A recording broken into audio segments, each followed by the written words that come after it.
بسم اللہ الرحمن الرحیم۔ کل ہماری ترتیب الحمدللہ عن فہم المسائل یہاں تک مکمل ہوئی تھی، اور اس میں ہم نے الحمدللہ اما بعد کی ترتیب کو سمجھا تھا کہ یہ ترتیب کیسے کرتے ہیں۔ اسی طرح موصوف صفت سے متعلق ہم نے دو قواعد پڑھ لیے تھے۔ ایک قاعدہ یہ پڑھا تھا کہ جب دو نکرے یا دو معرفے اکٹھے آ جائیں تو وہ موصوف صفت بنتے ہیں، اور دوسرا قاعدہ ہم نے یہ پڑھا تھا کہ جب نکرہ کے بعد معرفہ آ جائے،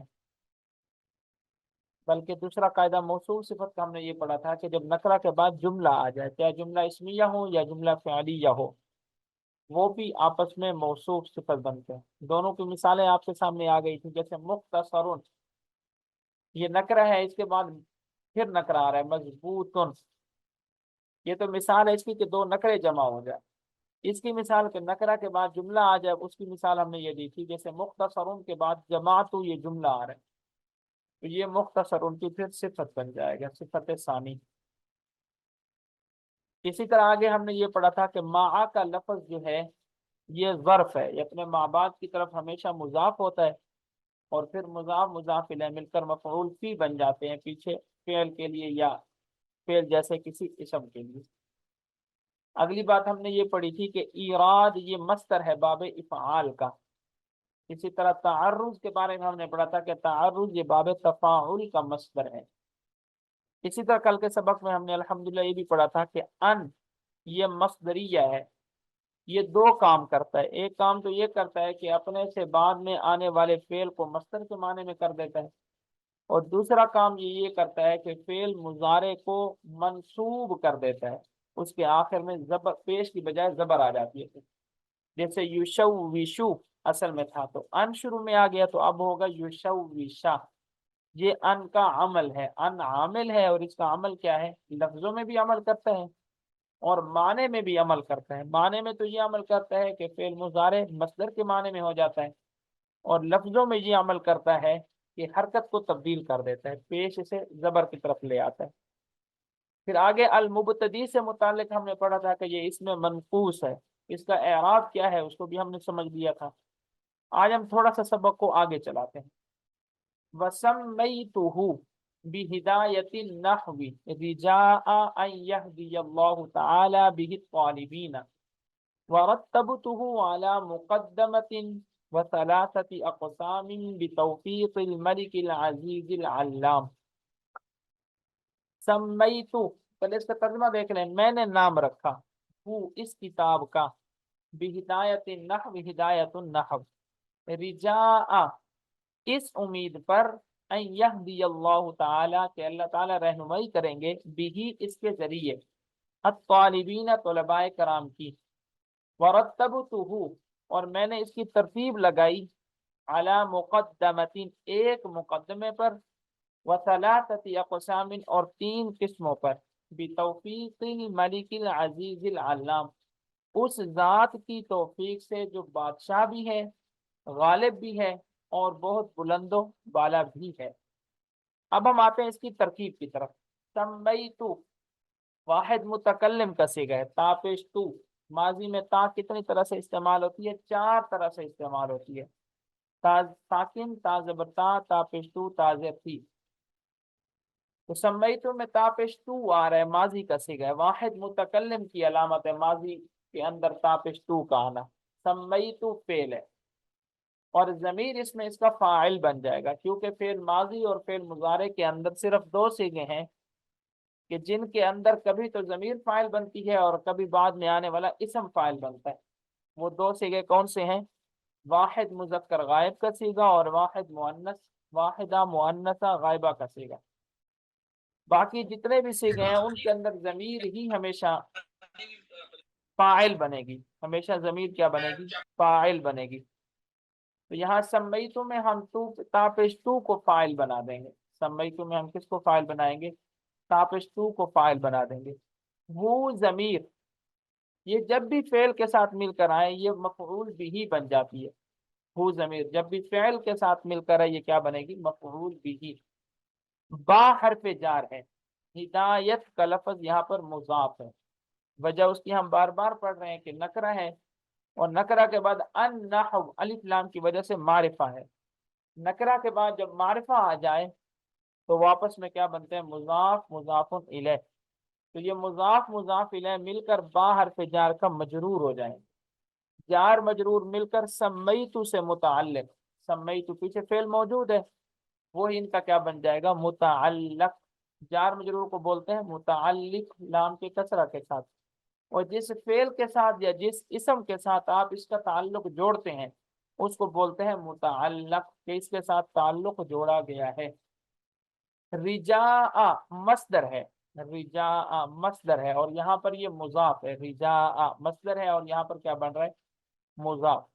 ان مصدریہ ہے، ان جیسے یہاں پر ان آیا تھا نا، یہاں پر بھی ان آ گیا، یہ مصدریہ ہے. یہدیہ، یہ یا زبر یا کے ساتھ آئے گا. کیوں؟ اس لیے کہ ان مصدریہ ہے تو فعل مضارع کے آخر میں اس ان کی وجہ سے کیا آ جائے گا؟ نصب، زبر آ جائے گا. فعل مضارع کے آخر میں کیا آ جائے گا؟ زبر آ جائے گا. اچھا یہاں پر تھوڑا سا فعل مضارع کا اعراب بھی سمجھ لیں. فعل مضارع کے ابھی میں آپ کو صرف دو اعراب سمجھاؤں گا. ویسے فعل مضارع کے اعراب کی 4 قسمیں ہیں، 2 آج سمجھ لیتے ہیں، 2 پھر انشاءاللہ ایسا سمجھ میں آ جائیں گی. فعل مضارع کے صیغوں کو ہم تقسیم کر لیتے ہیں 2 حصوں میں.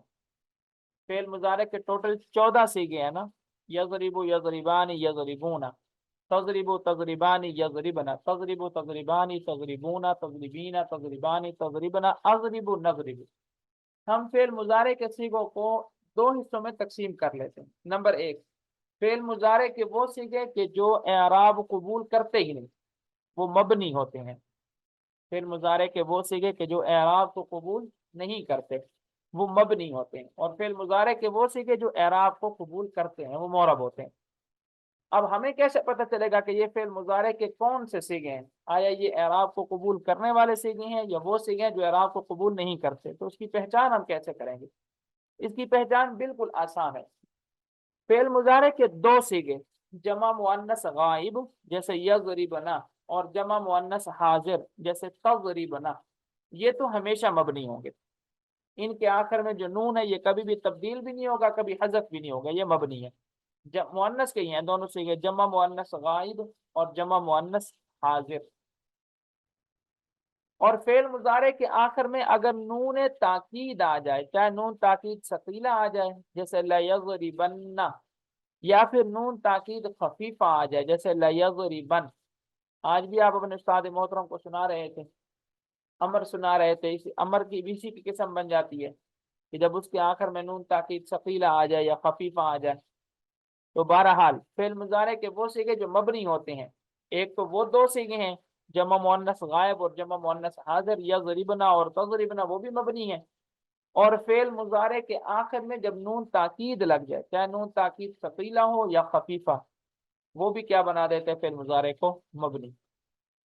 لیکن اگر یہ 2 صیغے بھی نہ ہو اور فعل مضارع کے آخر میں نون تاکید بھی نہ ہو تو پھر اس صورت میں فعل مضارع کیا ہوگا؟ معرب ہوگا. فعل مضارع کیا ہوگا؟ معرب. جب فعل مضارع معرب ہو تو پھر ہم فعل مضارع کو 2 حصوں میں تقسیم کرتے ہیں. نمبر 1، وہ صیغے جن کے آخر میں نون اعرابی آتا ہے، اور وہ صیغے جن کے آخر میں نون اعرابی نہیں آتا. وہ صیغے جن کے آخر میں نون اعرابی آتا ہے اور وہ صیغے جن کے آخر میں نون اعرابی نہیں آتا. وہ صیغے جن کے آخر میں نون اعرابی نہیں آتا وہ 5 ہیں. وہ کتنے صیغے ہیں؟ 5. واحد مذکر غائب، واحد مذکر حاضر، واحد مؤنث غائب، واحد مؤنث غائب، واحد متکلم اور جمع متکلم. یہ 5 صیغے ہیں، یضربو، تضربو، تضربو، اضربو اور نضربو. اس کو آپ نے ترتیب سے یاد رکھنا ہے. واحد مذکر غائب، واحد مذکر حاضر، یضربو اور تضربو. دیکھنا یضربو واحد مذکر غائب کا صیغہ ہے نا، اور تضربو یہ واحد مذکر حاضر کا صیغہ ہے. اسی طرح واحد مؤنث غائب کا صیغہ بھی جیسے تضربو، تضربو 2 دفعہ آئے گا کیونکہ تضربو کا جو لفظ ہے وہ واحد مذکر حاضر کے لیے بھی آتا ہے اور واحد مؤنث غائب کے لیے بھی آتا ہے. آپ گردان پڑھے تو اس کا استعمال 2 دفعہ ہوتا ہے. یضربو، یضربان، یضربون، تضربو، ایک یہاں ایک آگے چل کر پھر اس کا استعمال ہوگا واحد مذکر حاضر کے لیے. اور ایک واحد متکلم کا صیغہ اضربو، اور 5ویں نمبر پر ہے جمع متکلم کا صیغہ نضربو. تو پھر دیکھ لیں یہ 5 صیغے ہیں جن کے آخر میں نون اعرابی نہیں آتا. واحد مذکر غائب، واحد مذکر حاضر، واحد مؤنث غائب، واحد متکلم اور جمع متکلم. وہ صیغے جن کے آخر میں نون اعرابی آتا ہے وہ ٹوٹل 7 صیغے ہیں. وہ ٹوٹل کتنے صیغے ہیں؟ 7 صیغے ہیں جن کے آخر میں نون اعرابی آتا ہے. اس میں 4 تثنیہ کے ہیں. 4 کس کے ہیں؟ تثنیہ کے. 2 جمع مذکر کے ہیں. 6 ہو گئے اور ایک واحد مؤنث حاضر کا ہے. یہ 7 صیغے ہیں. 4 تثنیہ کے، 2 جمع مذکر کے اور 2 صیغے کس کے ہیں؟ ایک صیغہ ہے واحد مؤنث حاضر کا. میں پڑھ بھی دیتا ہوں. جیسے یضربانی تثنیہ مذکر غائب، تضربانی تثنیہ مذکر حاضر، تضربانی ایک دفعہ پھر آئے گا تثنیہ مؤنث غائب، اور تضربانی کا لفظ 3 دفعہ آئے گا. تضربانی تثنیہ مذکر حاضر، یضربانی، تضربانی، تضربانی، تضربانی، تضربانی 3 دفعہ آ رہا ہے. آپ گردان کو پڑھے تو اس میں سمجھ میں آ جائے گا آپ کو. یضربو، یضربانی، یضربانی ایک یہاں آ گیا. یہ یضربانی پھر نہیں آئے گا لیکن تضربانی 3 دفعہ آئے گا. یضربو، یضربانی، یضربونا، تضربو، تضربانی، تضربونا، یضربنا، تضربو، تضربانی، تضربونا، تضربینا، تضربانی. پھر آ گیا. دیکھیں یہ 3 دفعہ آ رہا ہے تضربان. تو 4 تثنیہ کے ہیں، 2 جمع مذکر کے ہیں یضربونا اور تضربونا، ایک واحد مؤنث حاضر کا ہے تضربینا. تو یہ ایسے صیغے ہیں جن کے آخر میں نون اعرابی آتا ہے. تو ہم جب تک فعل مضارع کو اس طرح تقسیم نہیں کریں گے تب تک فعل مضارع کا اعراب ہمیں سمجھ میں نہیں آئے گا. تو یہ فعل مضارع کی تقسیم الحمدللہ امید آپ کو سمجھ میں آ گئی. پہلے آپ نے اس کے مبنی کی تقسیم کرنے ہیں، پھر آپ نے اس کے معرب کی تقسیم کرنی ہے. معرب کی تقسیم بھی 2 حصوں میں ہو جائے گی. وہ صیغے جن کے آخر میں نون اعرابی نہیں آتا اور وہ صیغے جن کے آخر میں نون اعرابی آتا ہے. مبنی کی بھی 2 قسمیں بن جائے گی. وہ 2 صیغے جمع مؤنث حاضر اور جمع مؤنث غائب، اور فعل مضارع جب اس کے آخر میں نون تاکید آ جائے. اچھا، جب فعل مضارع کے آخر میں نون اعرابی نہ ہو، وہ جو 5 صیغے ہیں جن کے آخر میں نون اعرابی نہیں ہوتا، ان کی پھر 2 قسمیں بنتی ہیں. ان کی پھر کتنی قسمیں بنتی ہیں؟ 2. نمبر 1، ان کے آخر میں حروف علت میں سے کوئی حرف نہ ہو. ان کے آخر میں حروف علت میں سے کوئی حرف نہ ہو. جیسے مثال کے طور پر یشوشو، آخر میں کوئی حرف علت نہیں ہے. اور نمبر 2، آخر میں حرف علت آ جائے. آخر میں حرف علت آ جائے. اگر تو آخر میں حرف علت نہ ہو تو پھر اس کا رفع ضمہ لفظی کے ساتھ ہوگا. جیسے یشوشو، رفع اس کا آپ کو نظر آ رہا ہے. نصب جو ہے وہ فتح لفظی کے ساتھ آئے گا، جیسے اللہ یشوشا. اور فعل مضارع کا جو تیسرا اعراب ہے وہ ہے جزم، کیونکہ فعل زیر کو قبول نہیں کرتا، فعل مجرور نہیں ہوتا. فعل جو ہے وہ مجرور نہیں ہوتا. جس طرح اسم مجزوم نہیں ہوتا، اسم کے آخر میں کبھی بھی جزم نہیں آتا. اسم معرب ہو اور اس کے آخر میں جزم آ جائے، یہ ممکن نہیں ہے. ایسے ہی فعل جو ہے، فعل کے آخر میں کبھی بھی جو جر ہے یہ نہیں آتی، فعل مجرور نہیں ہوتا. یہ دونوں آپس میں متضاد ہے. فعل کبھی مجرور نہیں ہوتا اور اسم کبھی مجزوم نہیں ہوتا. تو اب جب فعل مضارع کے آخر میں جو تیسرا اعراب ہے وہ اس کا جزم ہے. جزم جو ہے وہ سکون کے ساتھ آئے گا، اس کا آخر کیا ہوگا؟ ساکن ہوگا. جیسے دیکھیں آپ اکثر فعل جاہد پڑھتے ہیں، لم یضرب، با کو کیا کر دیتے ہیں؟ ساکن کر دیتے ہیں. لم یضرب، با کو کیا کر دیتے ہیں آپ؟ ساکن کر دیتے ہیں. تو یہ فعل مضارع کے اعراب کی پہلی صورت ہے. پہلی صورت کیا ہے فعل مضارع کے اعراب کی؟ کہ وہ 5 صیغے جن کے آخر میں نون اعرابی نہیں آتا، اگر وہ 5 صیغے خالی ہوں حروف علت سے، ان کے آخر میں حروف علت بھی نہ ہو، تو حالت رفع ضمہ لفظی کے ساتھ، حالت نصبی فتح لفظی کے ساتھ، اور حالت جزمی سکون کے ساتھ ہوگی. حالت جزمی کس کے ساتھ ہوگی؟ سکون کے ساتھ ہوگی. اور اگر فعل مضارع کے یہی 5 صیغے ہوں اور ان کے آخر میں حروف علت میں سے کوئی حرف آ جائے، تو ہم دیکھیں گے کہ حروف علت کون سا آ رہا ہے. الف آ رہا ہے، واو آ رہا ہے، یا آ رہا ہے، کوئی بھی ہو سکتا ہے نا. الف کی مثال جیسے یخشا، آخر میں دیکھیں الف آتا ہے، یخشا. الف نظر آ رہا ہے آپ کو؟ یخشا کھڑا زبر کی صورت میں لکھا جاتا ہے یخشا. یا رضیہ،